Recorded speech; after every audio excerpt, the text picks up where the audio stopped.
ജാത്യമായ അവഹേളനത്തെ തുടർന്ന് കുഞ്ചൻ നമ്പ്യാർ അങ്ങനെ ഒരു കലാരൂപം ഉണ്ടാക്കിയില്ലായിരുന്നെങ്കിൽ ഇന്ന് നമ്മുടെ കയ്യിൽ ഓട്ടൻതുള്ളൽ ആ ഒരു സീരീസിലെ 3 തുള്ളലുകളുണ്ടോ, ഈ തുള്ളൽ പ്രസ്ഥാനം നമുക്ക് ഉണ്ടാവില്ലായിരുന്നു.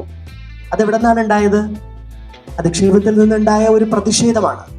അതുപോലെ എല്ലാ കാലവും അങ്ങനെ തന്നെയാണ്. ഞങ്ങൾ ഭരതനാട്യത്തിലെ ദേവദാസിമാരുടെ കഥ പറയുമ്പോൾ, ദേവദാസിമാരായാലും ഇപ്പോൾ പാകിസ്ഥാൻ, ഇന്നത്തെ പാകിസ്ഥാൻ, അന്നത്തെ ഇന്ത്യ, ഭാരതം, അപ്പോൾ അവിടുത്തെ ഈ ത്വവൈഫ്സ് എന്ന് പറയുന്ന നമ്മുടെ ദേവദാസിമാരെ പോലെ തന്നെയുള്ളവർ, അവർ അതിജീവനത്തിന് വേണ്ടി കലയെ പ്രതിഷേധമാക്കി സമരമാക്കി മാറ്റി പോരാടിയവരാണ്, സ്വാതന്ത്ര്യ സമര പോരാട്ടങ്ങളിൽ ഇറങ്ങിയവരാണ്. അപ്പോൾ കലാകാർ എല്ലാ കാലവും ഒരു സമൂഹത്തിലേക്ക് കലയിലൂടെ, കലാകാരന്മാർ മാത്രമല്ല എഴുത്തുകാരും, കലയിലൂടെയും എഴുത്തിലൂടെയും തങ്ങളുടെ പ്രതിഷേധം അറിയിക്കുന്നവരാണ്.